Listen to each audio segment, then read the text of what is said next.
essa história toda é assim, não precisa tentar ficar lendo o que está escrito aqui, nesse numerinho, não é para isso que eu coloquei essa figura. Essa figura é o quê? Você pode pegar qualquer instalação elétrica de baixa tensão, lembra que nós estamos aqui na baixa tensão, eu não estou falando linha de transmissão, linha de distribuição, eu estou falando de uma instalação na alta tensão, média, eu estou falando de uma instalação de baixa tensão no mundo da 5410. Então você pode pegar todo esse seu esquema unifilar que você tem aqui e resumi-lo a isso aqui. A gente tem uma fonte de tensão. Tudo isso daqui tem uma resistência elétrica equivalente, que eu vou associando em série, paralelo, paralelo, série, blá, blá, blá, acho uma resistência elétrica equivalente. Tudo isso aqui tem uma indutância equivalente. Lembrando que indutância a gente transforma facilmente em reatância indutiva XL. Na baixa tensão, em geral, as capacitâncias naturais do circuito aqui, em baixa tensão, são desprezíveis. A capacitância é alguma coisa que depende muito da tensão, né? Diretamente do quadrado da tensão, na verdade. Então, como eu estou em baixa tensão, capacitância aqui não apita nessa história toda. Então eu consigo transformar essa instalação inteira num circuitinho RL alimentado por alguma coisa. Essa alguma coisa pode ser o transformador, pode ser o gerador, pode ser a padrão de entrada da distribuidora, não importa. Então, alguma coisa fornece tensão, eu tenho um circuito que tem uma resistência, tenho um circuito que tem uma indutância. Se eu fechar o circuito, circula uma corrente, ok? E aí o que acontece? Aqui, nesse desenhinho, essa chavinha aqui, estaria simulando, eu tenho um circuitinho aberto ou em algum momento eu fecho a chave que equivaleria a produzir um curto-circuito aqui nessa instalação. Se eu fizer isso, o que acontece, né? Aqui a gente quer falar um pouquinho a gente não, eu, né? Só estou eu aqui. A gente quer falar sobre curto-circuito simétrico e assimétrico. Então, qual é a história aqui? Nesse mesmo circuitinho RL, quando você fecha essa chave, começa a circular, né? Tem uma circulação de corrente aí elevada, que no caso simularia um curto-circuito, né? Que tem um jeitão que nem esse que está sendo mostrado aqui na figurinha do lado. O que a gente tem? Dependendo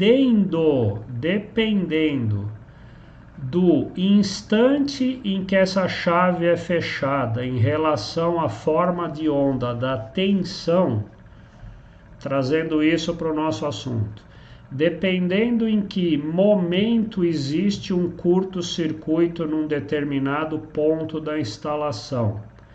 Momento esse eu me refiro a em que ponto a senoide da tensão está passando, a forma de onda da corrente de curto, ela pode ser simétrica ou assimétrica.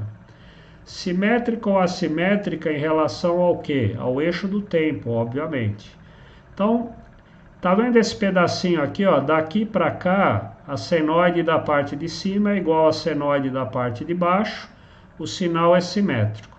Nesse pedacinho aqui para a esquerda, a senoide, veja que ela continua sendo uma senoide, só que a referência dela subiu, ó. Esse trecho aqui, ó, máximo, mínimo, voltou. O eixo dela do tempo, aqui o corte que seria o zero dela, está aqui para cima, deslocado do zero aqui, que seria da tensão. Por que acontece essa assimetria, né? Por que eu tenho esse deslocamento da senoide de corrente em relação ao eixo do tempo? Bom, primeiro porque Se o circuito, esse circuitinho aqui, se ele é mais resistivo ou é mais indutivo, imagina que ele é mais resistivo. Se ele é mais resistivo, tensão e corrente estão em fase. Então, em qualquer ponto que for provocado um curto-circuito num circuito resistivo, como tensão e corrente estão em fase, se a tensão está no zero naquele momento, a corrente começa do zero. Na medida aí começa a ter uma corrente no circuito a partir do zero. E aí ela vai ir para o máximo, zera de novo, inverte, vai para o mínimo, máximo, mínimo. Então assim, se está em fase e eu startei, eu dei o curto no momento que a tensão era zero, como a corrente está em fase, ela também é zero. Aí ela vai ficar direitinho em cima do eixo do tempo. Agora, se o circuito é mais indutivo, concorda que a senoide de corrente está defasada a 90 graus da tensão? Ou seja, se a tensão está no zero, naquele momento a corrente não está no zero, ela está defasada, tem que estar num valor máximo, né? Defasada a 90 graus. E esse laço entre tensão e corrente dessa defasagem de 90 graus continua. O que eu quero dizer com isso? Se eu interrompi a tensão na hora que ela estava passando em 15 graus, a corrente naquele momento está 90 graus defasada em relação a esses 15. Então ela não começa do zero, ela começa depois, ela atinge o pico dela depois, por exemplo, como a gente está vendo aqui. Esse é um caso que, por exemplo, a tensão, o circuito abriu quando a tensão estava zerada. Aí a corrente começou, como ela está defasada, né? Ela começou o caminho dela aqui e foi atingir o seu pico depois, em relação à tensão que estava passando por um outro valor aqui. Eu sei que não é muito fácil explicar assim, isso precisaria de uma animaçãozinha, mas acho que intuitivamente deve dar para entender. Mais uma vez, é mais fácil entender quando é resistivo que está em fase. Aí, quando não é resistivo, a corrente percorre um caminho diferente da tensão. E aí, então, ela fica com uma carinha desse tipo, deslocadinha do eixo do tempo. Durante um certo tempo, ela vai amortecendo depois de um tempinho. Esse amortecimento aqui depende muito da relação entre o valor do R e o valor do XL. E a relação isso tudo dá para demonstrar matematicamente, né? Quanto maior for a relação R sobre XL, menor é a simetria, que é o que eu acabei de explicar. Quanto maior o valor de R, significa que o circuito é mais resistivo, tensão e corrente estão mais em fase, né? Está mais pertinho. Então, se eles estão mais em fase, tensão e corrente, porque o circuito é preponderantemente resistivo, então a assimetria é bem menor. No limite, se o circuito é só resistivo, não tem assimetria.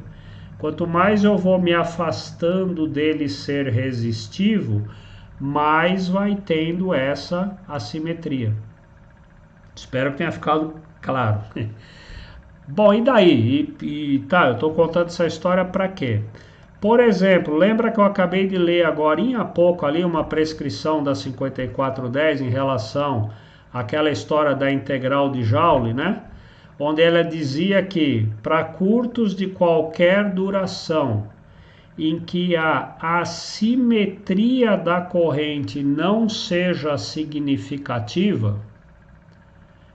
O que é isso? O que a norma quis dizer nessa nota? O que é, ou quando é que uma assimetria de corrente não é significativa num curto-circuito, numa instalação de baixa tensão?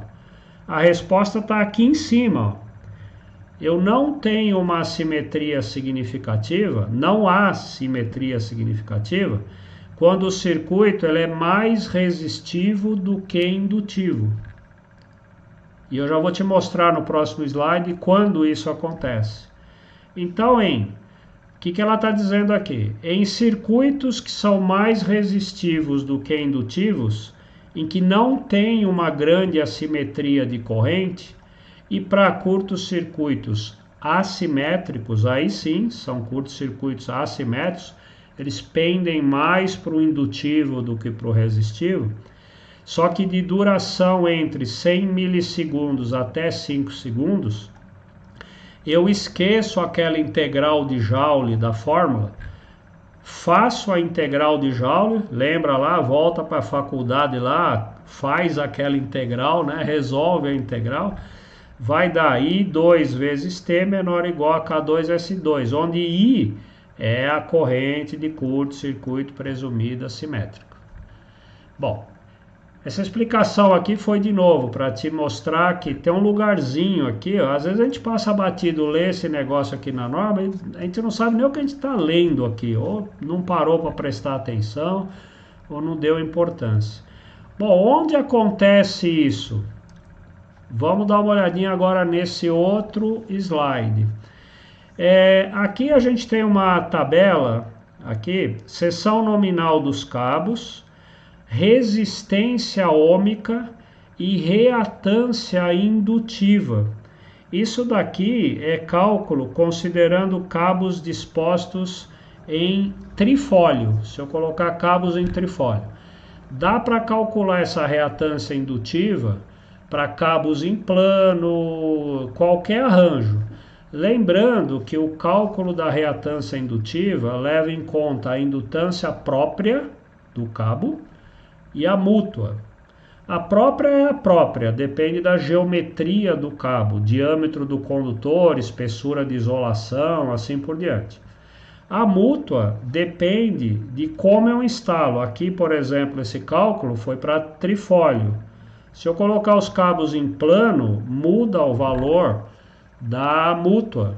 Mudando o valor da indutância mútua, muda o valor da reatância daquele arranjo. Lembra, volta lá, né, de novo, lembra aquela história de distância média geométrica para calcular a indutância mútua, etc? É para isso que serve esse bagulho aqui, para a gente chegar num valor, dependendo como eu arranjo os cabos, como eles estão dispostos, vai ter um valor de indutância própria, um valor de mútua, que somadas dão a reatância indutiva XL do circuito. Então, o que eu queria que você visse nessa tabela? Ó, se a gente for olhando aqui, ó, cabinho 1,5, a resistência ôhmica dele, o R, é 12,1 miliohms por metro. Já a sua reatância indutiva, essa tabelinha tem um cálculo para condutor isolado, é aquele cabinho 750 volts, e aqui é para cabo unipolar, o cabo 1kV. Por que é diferente? Porque o dimensional do cabinho 750 é diferente do dimensional do 1kV. Um tem condutor e isolação, o outro tem condutor, isolação e cobertura. Lembra que uma parte da reatância indutiva depende da indutância própria e a própria depende da geometria do cabo. Então, se ele é condutor isolado, ele tem uma reatância, se ele é cabo unipolar, ele tem outra. Vou pegar só o isolado aqui para não incompridar, o raciocínio é o mesmo. Ó, cabinho 1,5, a resistência dele é 12 miliohms. Aqui é tudo por metro, tá?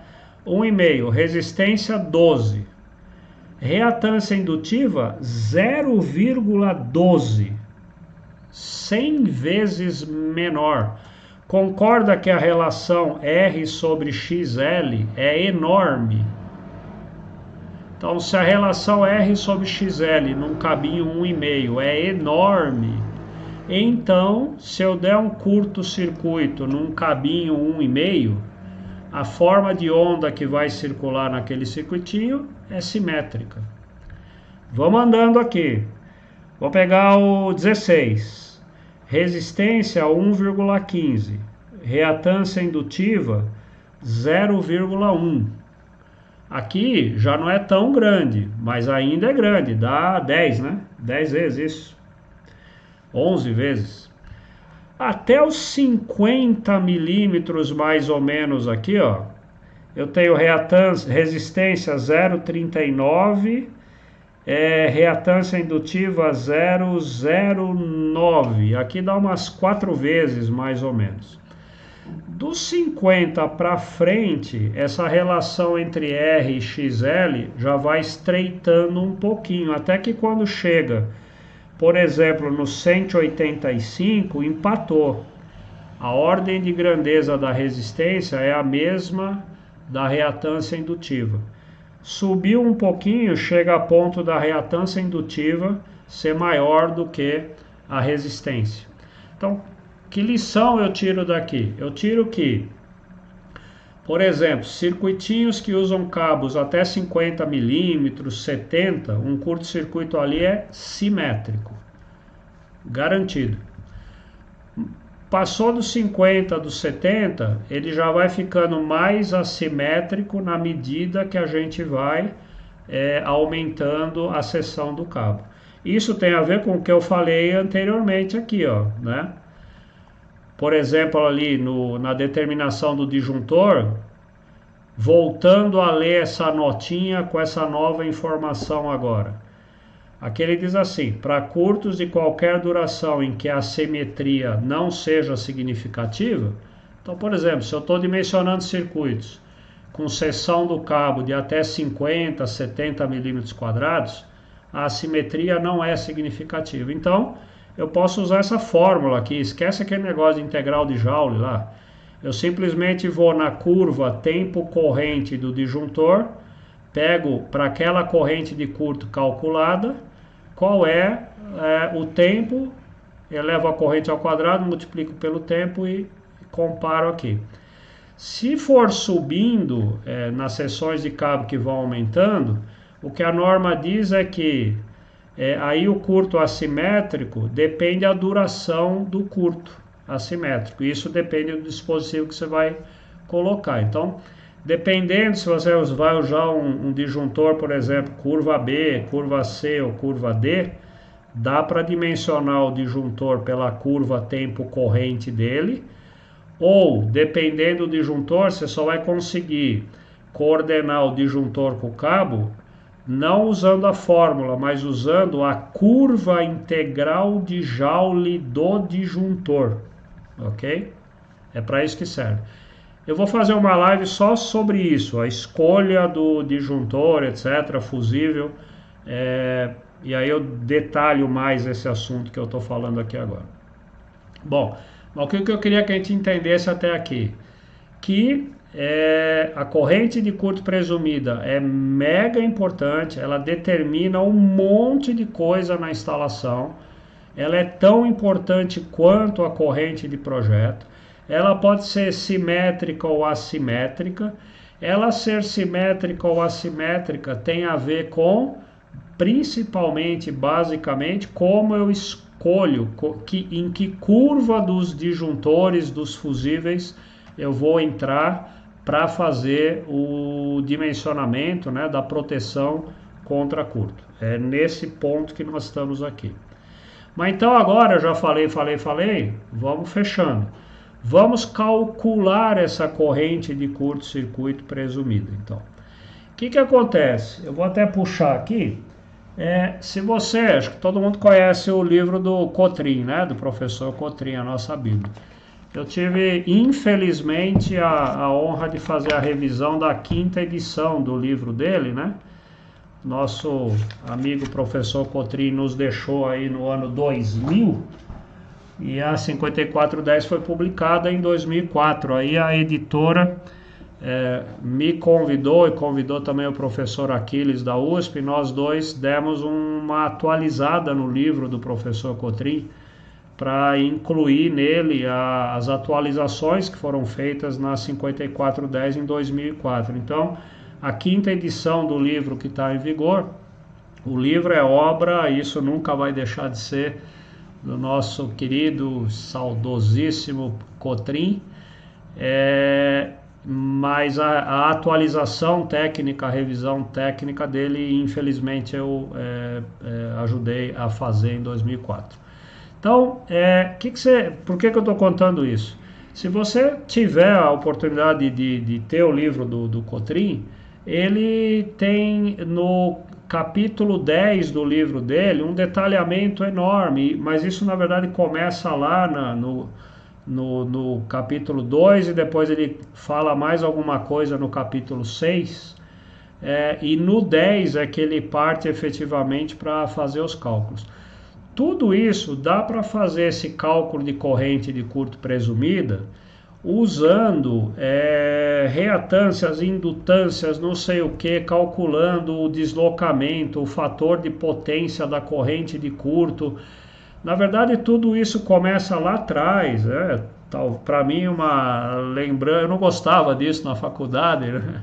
Tem gente que adora, mas o cálculo das componentes simétricas, aquela história toda, né?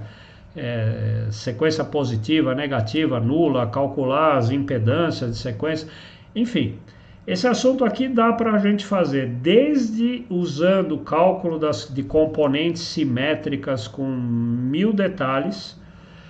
Aí a gente pode dar uma primeira simplificada nesse cálculo mais grosso aí, que eu teria que considerar, não é isso, mas brincando, a impedância do parafuso do disjuntor. Aí eu posso fazer algumas considerações para simplificar o cálculo e posso, dentro dessas simplificações, fazer mais algumas simplificações sempre a favor da segurança. Isso precisa ficar muito claro aqui. Essas simplificações sempre a favor da segurança, no sentido de que o que vai ser calculado, no caso aqui é a corrente de curto presumida, ela vai ser maior do que se eu fizesse o cálculo na ponta do lápis. Acontece que as simplificações, e não é o caso aqui para não incumpridar demais, as simplificações que podem ser feitas até chegar nessa fórmula que eu estou mostrando aí no slide, são simplificações muito razoáveis, muito práticas, muito pertinentes a um projeto normal, inclusive industrial, de uma instalação conforme a 5410. Bom, dito isso tudo, a gente acaba partindo de fórmulas mais rebuscadas nessa fórmula. Essa fórmula que está sendo mostrada aqui, né, no retângulo, ela não caiu do céu. Ela está demonstrada, ela é demonstrável, não tem nenhuma mágica nessa fórmula. Eu só quero poupar o nosso tempo aqui e já coloco a fórmula direto aqui para a gente. O que ela dá para a gente? Ela dá a corrente de curtos presumida num determinado ponto, desde que eu saiba algumas coisas da instalação. O que eu preciso saber? O zero é a tensão fase neutro da instalação. Que mais? Rho é a resistividade do metal que constitui os cabos. Aqui, a fórmula que vem abaixo, as duas fórmulas que vêm abaixo foram admitindo-se que eu estou usando cobre, ok? Se você tiver com condutor de alumínio, usa o Rho do alumínio. No caso aqui, essas duas fórmulas, esses números que estão aqui, foram para Rho do cobre. Aí você tem que saber o cosseno fica zero, que vai ter aqui numa tabelinha, eu já falo disso. Aí você tem aqui o comprimento do circuito, no qual na ponta dele você vai dar um curto, ok? E a seção desse cabo, que na ponta dele, depois de X metros, você vai dar um curto. Só que tudo parte do pressuposto de um IK0, onde IK0 é uma corrente de curto-circuito conhecida a jusante do ponto onde você quer calcular é a corrente presumida. Complicou? Não, não complicou nadinha não. Olha aqui para a esquerda, ó. Eu tenho aqui um barramento infinito, isso daqui é o mundo, isso aqui é a rede, é o sistema interligado brasileiro. Por isso que isso aqui chama barramento infinito, né? Se você der um curto em qualquer lugar aqui, esse negócio não vai parar enquanto não abrir um dispositivo de proteção. Se não abrir um dispositivo de proteção, tem energia infinita nessa rede aqui para ir abastecendo esse curto. Por isso que a gente fala que isso é um barramento infinito. Um transformador, secundário do transformador. Aí no secundário do transformador, esse ponto F0 aqui, por exemplo, é a bucha do secundário do transformador.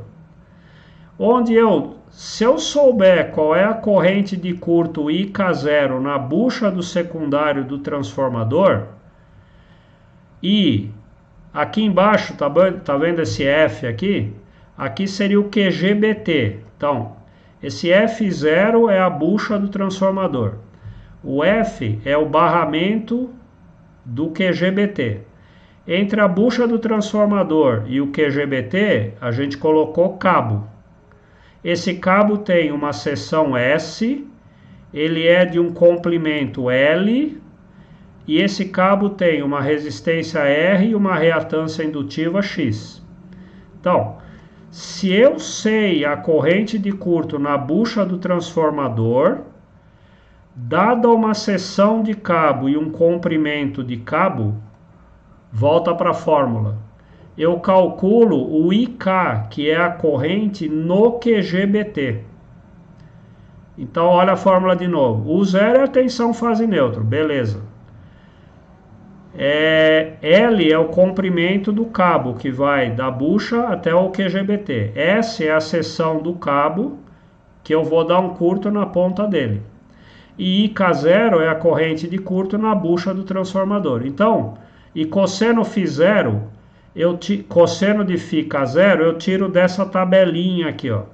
Essa tabelinha, existe uma relação matemática, isso também é demonstrável. Existe uma relação matemática entre um certo valor de IK0, uma corrente de curto, e o fator de potência daquela corrente de curto. De novo, lembra do circuitinho RL? Na hora que eu dou um curto, circula uma corrente. Aquele circuito, naquele momento da corrente, tem um fator de potência, porque ele tem um R e ele tem um XL. Se ele tem um R e um XL, tem um fator de potência, que é o fator de potência daquela corrente de curto. Então, para um IK0, existe um cosseno de φ daquela corrente de curto K0. Então é tabelado um fator de corrente, fator de potência, φ, cosseno de φk0 em função da corrente de curto. Bom, essa fórmula aqui é assumindo tensão fase neutro 220 volts, que seria então uma tensão fase-fase 380, e essa fórmula é jogando aqui o zero igual a 127 volts para um sistema 127/220. Esses números aqui, ó, continhas, e essa fórmula genérica se transforma nessa fórmula para circuitos 220/380 e nessa fórmula para circuitinho 127/220. Ah, mas o meu circuito é 440 volts fase-fase. Beleza, vem aqui em cima. 440 dá um U0 de 254.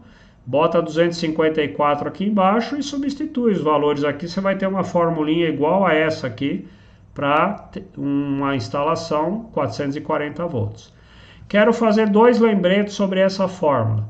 Primeiro, ela vale 100% para cabos até 50 milímetros.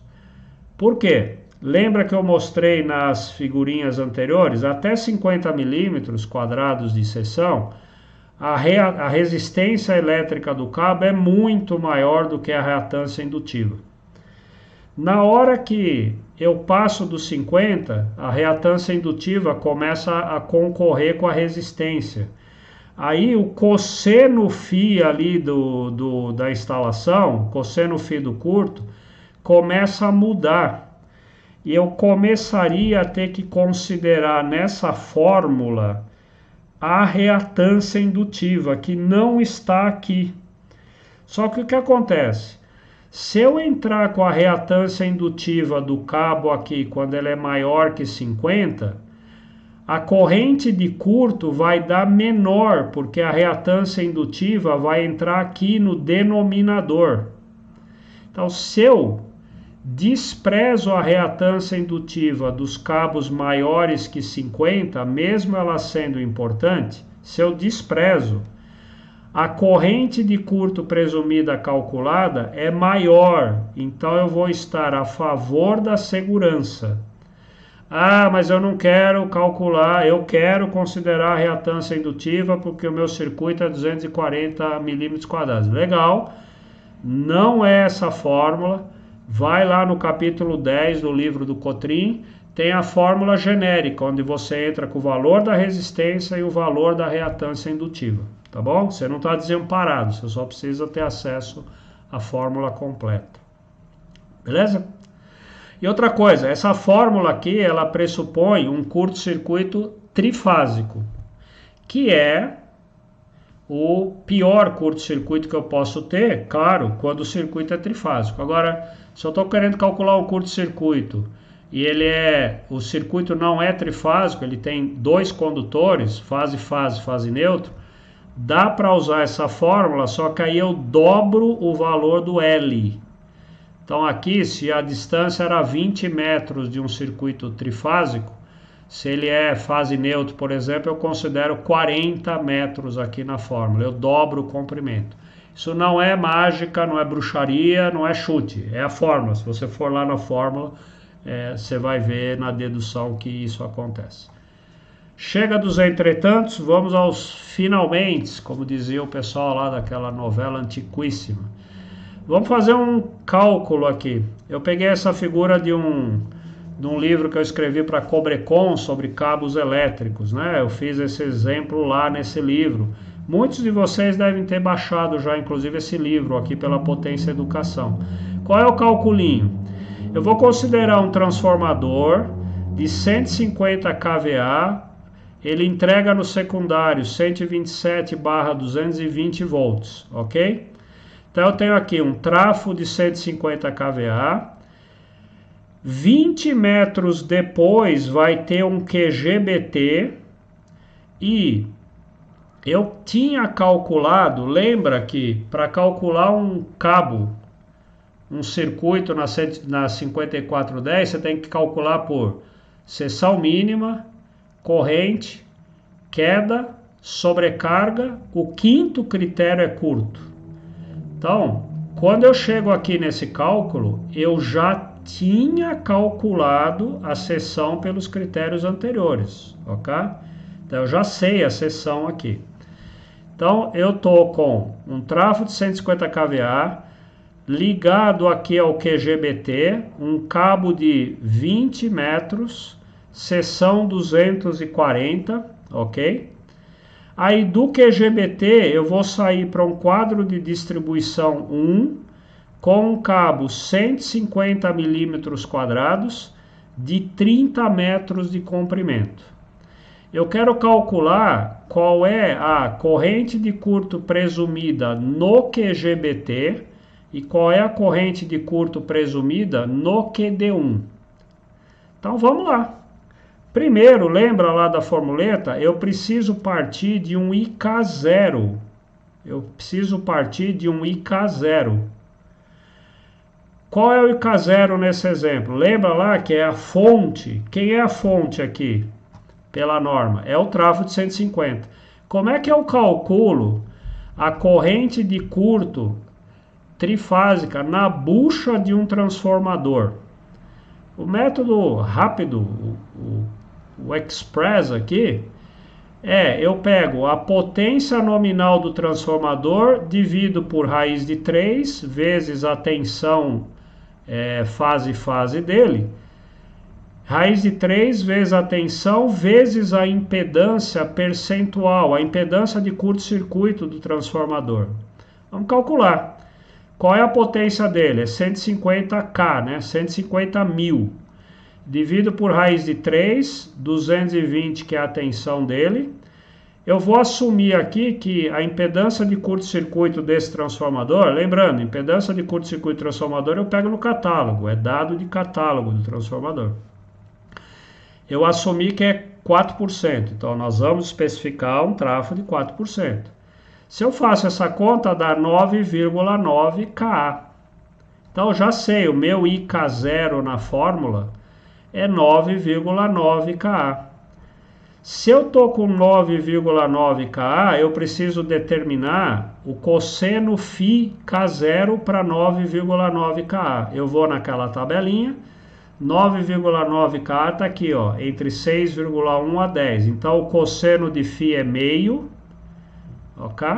Então eu já tenho, ó, a fórmula está aqui. Quais eram as incógnitas? Era o cosseno de φ, que eu já descobri que é meio. O comprimento foi dado, é 20 metros.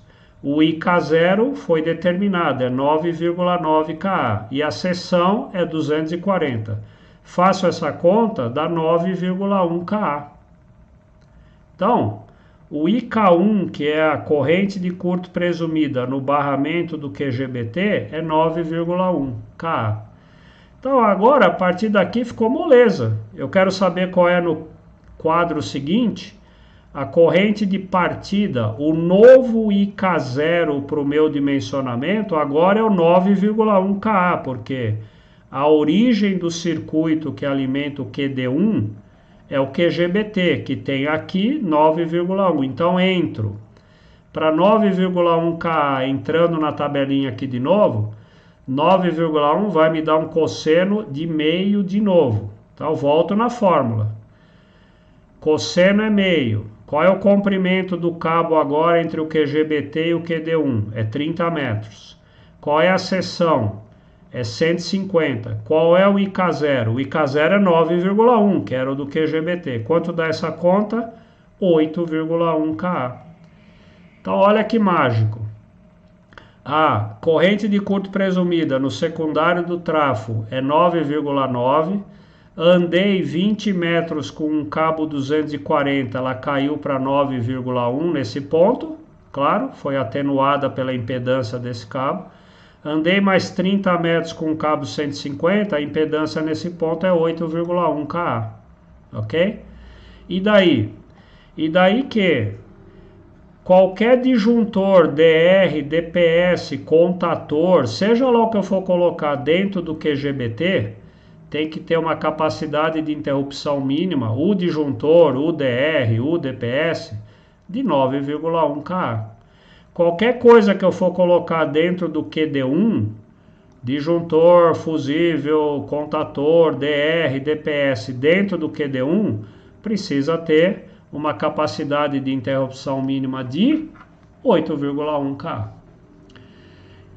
Vamos supor que não seja um transformador, eu não tenho cálculo aqui, mas imagina lá, ao invés desse transformador, esse aqui é o padrão de entrada, o teu padrãozinho de entrada aí da casa.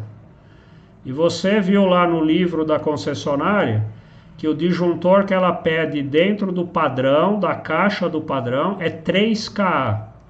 Então pronto, IK0 é 3. Não é mais 9,9, é 3 kA. Aí do padrãozinho de entrada até o primeiro quadro de distribuição da casa, tem um cabinho 16 milímetros de 20 metros. Pronto, você já pode fazer a conta. Qual é a corrente de curto no quadrinho. Aí desse quadrinho, você sai com um circuitinho para o chuveiro, que é um cabinho 6 milímetros quadrados, um circuitinho de 10 metros. Pronto.